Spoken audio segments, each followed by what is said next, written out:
بسم اللہ الرحمن الرحیم۔ ناظرین، آج کا پہلا ویلاگ پیج 532 حرمت کمار کا دوسرا حصہ، جوا جسے بولتے ہیں۔ معارف القرآن جلد اول سورۃ البقرہ نمبر 2، آیت نمبر ہے 219۔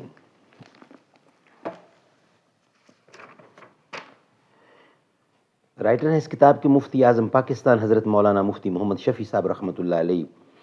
سورۃ الفاتح سے لے کر سورۃ البقرہ پارہ اول تا پارہ تیسرا رکوع 8واں۔ کتاب کا نام ہے معارف القرآن جلد اول، حضرت مولانا مفتی محمد شفیع صاحب عثمانی رحمۃ اللہ علیہ۔ بسم اللہ الرحمن الرحیم۔ الحمد للہ وکفی وسلام علی عبادہ الذین اصطفیٰ۔ قال النبی صلی اللہ علیہ وسلم خیرکم من تعلم القرآن وعلمہ۔ بہترین لوگ وہ ہیں جو خود بھی قرآن پڑھیں، دوسروں کو پڑھائیں، سکھائیں اور لکھائیں۔ آرزو کو خون رلواتی ہے بیدار اجل، مارتا ہے تیر تاریکی میں صیاد اجل، کھل نہیں سکتی شکایت کے لیے لیکن زباں ہے خزاں کا رنگ بھی وجائے قیام گلستاں۔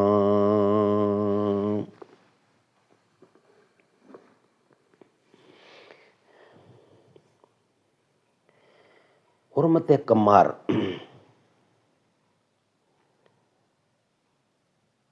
ابن عمر اور قتادہ اور معاویہ بن صالح اور عطا اور طاؤس اور مفسر القرآن حضرت عبداللہ بن عباس رضی اللہ اور ابن عمر اور قتادہ رضی اللہ اور معاویہ بن صالح رضی اللہ اور عطا رحم اللہ اور طاؤس نے فرمایا، المیسر الکمار حتی لعب الصبیان بالکعاب والجوز، یعنی ہر قسم کا کمار میسر ہے یہاں تک کہ بچوں کا کھیل لکڑی کے گٹکوں اور اخروٹ وغیرہ کے ساتھ۔ اور ابن عباس نے فرمایا، المخاطرۃ من الکماری، یعنی مخاطرہ کمار میں سے ہے۔ ابن سیرین نے فرمایا، جس کام میں مخاطرہ ہو وہ میسر میں داخل ہے، وہ میسر میں داخل ہے۔ مخاطرہ کی معنی ہے کہ ایسا معاملہ کیا جائے جو نفع و ضرر کے درمیان دائر ہو، یعنی یہ بھی احتمال ہو کہ بہت سا مال مل جائے اور یہ بھی کہ کچھ نہ ملے، جیسے آج کل کی لاٹری کے مختلف طریقوں میں پایا جاتا ہے۔ یہ سب قسمیں کمار اور میسر میں داخل اور حرام ہیں، اس لیے میسر یا کمار کی تعریف یہ ہے کہ جس معاملے میں کسی مال کا مالک بنانے کو ایسی شرط پر موقوف رکھا جائے جس کی وجود و عدم کی دونوں جانبیں مساوی ہوں اور اسی بنا پر نفع خالص یا تاوان خالص برداشت کرنے کی دونوں جانبیں بھی موجود ہوں، جانب بھی برابر ہوں۔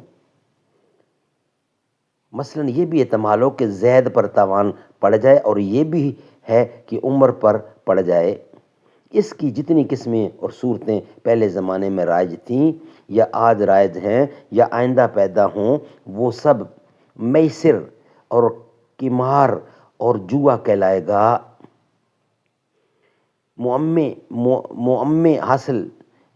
حاصل کرنے کا پتہ ہوا کاروبار، یعنی معمے حاصل کرنے کا چلتا ہوا کاروبار اور تجارتی لاٹری کی عام صورتیں سب اس میں داخل ہیں۔ ہاں، اگر صرف ایک جانب سے انعام مقرر کیا جائے کہ جو شخص فلاں کام کرے گا اس کو یہ انعام ملے گا، اس میں مذائقہ نہیں، بشرطے کہ اس شخص سے کوئی فیس وصول نہ کی جائے، کیونکہ اس میں معاملہ نفع و ضرر کے درمیان دائر نہیں بلکہ نفع اور عدم نفع کے درمیان دائر ہے۔ ناظرین، انشاءاللہ نیکسٹ ویلاگ میں باقی ڈیٹیل آپ کے سامنے رکھیں گے۔ ہیڈنگ ہمارا وہی چل رہا ہے، یعنی حرمت کمار۔ اور پیج تھا ہمارا 532۔ پہلا ویلاگ ہمارا کمپلیٹ ہوا ہے، انشاءاللہ دوسرے ویلاگ کے ساتھ حاضری ہوگی۔ مسجد نبوی تو بتا، سما وہ کیسا پیارا ہوگا، کھائی ہے قسم خود قرآن اصحاب کے دوڑتے گھوڑوں کی، سما وہ کیسا پیارا ہوگا، مسجد نبوی تو بتا۔ صحن میں آقا بیٹھے ہوں گے، گرد اصحاب کا حلقہ ہوگا، بزم نبوت میں صدیق بھی، فاروق بھی، عثمان بھی، علی بھی، چاروں یار ستارے ہوں گے، سارے یار پیارے ہوں گے، بیچ میں چمکتا چاند ہوگا، بیچ میں چاند چمکتا ہوگا، مسجد نبوی تو بتا۔